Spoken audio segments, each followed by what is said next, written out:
I want to begin today with a simple principle that took me years to truly understand.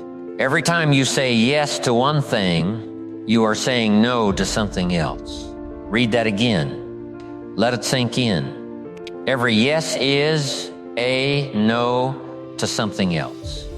The question is not whether you're saying no. You are always saying no to something. The only question is whether you're choosing what to say no to, or whether that choice is being made for you by other people's requests. Most people struggle with saying no because of a very understandable human need.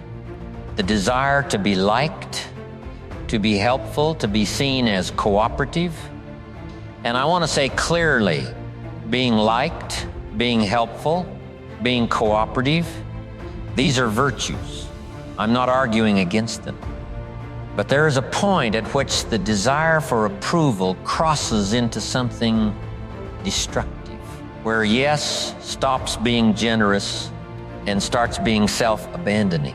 I've met people who were so unwilling to disappoint others that they had virtually no time for their own dreams.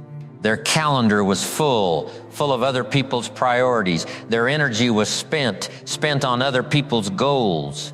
And at the end of the day, the week, the year, they would look at the important work in their own life and realize it had been waiting patiently, undone, while they were busy being agreeable. That's not generosity. That's negligence toward your own potential. The cost is invisible until it's too late. Here's the insidious thing about the cost of too many yeses. It's invisible in the short term. Say yes to one extra commitment, feels like no big deal. Say yes to another, still manageable. Say yes to 5 more over the next month, starting to feel stretched. Keep saying yes for a year, and you look up one day wondering why you've made no progress on what actually matters. The cost accumulates quietly, one small yes at a time, until the total cost becomes your life's most important unfulfilled potential. I've seen this in talented, capable, well-intentioned people more times than I can count. People who had enormous promise, but who scattered that promise across 100 commitments until each got so little of them that none of it amounted to much. Concentration is power. Dispersal is weakness. Now let me make a distinction that I think is crucial. Being selective with your yes is not the same as being selfish. Selfish is refusing to give anything, refusing to serve, taking without contributing. Selective is protecting the energy and time you need to give your best to the things that matter most, which ultimately serves everyone better. Think about it this way. If a surgeon is scheduled for a 10-hour surgery and a friend calls asking for a favor the night before, is the surgeon being selfish when they decline? Of course not. They're being responsible. They're protecting their performance for a task that truly requires their best. Your life's work deserves the same protection. Your most important relationships deserve your best, not your leftovers. Your health deserves intentional time, not the scraps at the end of an overcommitted day. Your goals deserve the hours of genuine focus that only come when you've protected them. That requires saying no to things that are less important, not because you don't care about those things, but because you care deeply about the right things. One of the reasons people avoid saying no is that they fear it will damage relationships. And I understand that fear. But here's what I found. A clear, kind no, delivered with respect and explanation, rarely damages a relationship. What damages relationships is the uncommitted yes. The yes you give while resenting it. The yes that results in poor performance or silent frustration. People can accept a no. Most struggle more with a yes that wasn't genuine. So here's how to say no effectively. Be direct. Not rude, direct. I can't commit to this right now. That's sufficient. You don't owe a lengthy apology or elaborate explanation. Offer an alternative if one genuinely exists. I can't this week, but if it can wait until next month, I'm available then. Express appreciation for being asked. People generally respond well to thank you for thinking of me, paired with a clear no. And then hold the no. Don't let guilt push you back into a yes you've already decided against.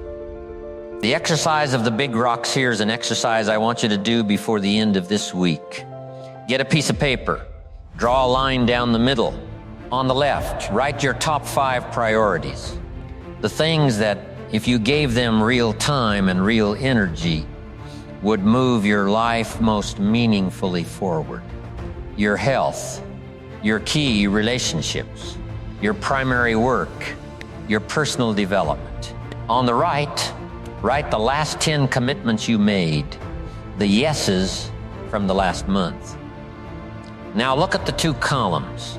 Are the right column commitments serving the left column priorities? If they are, wonderful, you're allocating well. If they're not, you've just identified the gap between where your time goes and where it should go.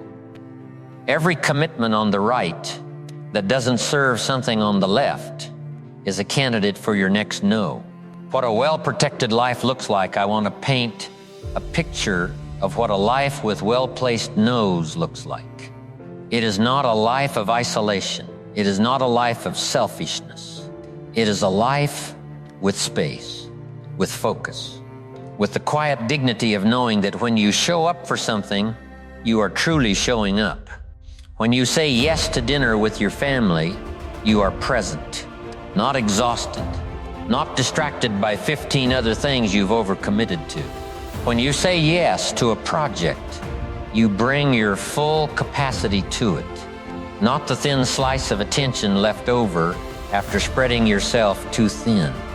When you say yes to your own development, to the book, the exercise, the quiet time for reflection, you honor that as a real commitment, not something squeezed into the margins of a life already full of other people's agendas. Here's what I'll leave you with today. Saying no is not a retreat from life. It is a protection of what matters most in your life. The most productive, the most effective, the most purposeful people I've ever known all shared one common trait. They were very difficult to book, not because they were selfish, because they were serious.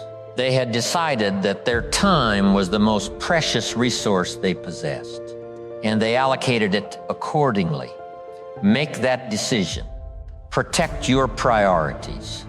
Say no to the good so you can say yes to the best. Your future self will thank you for every no you have the courage to deliver today.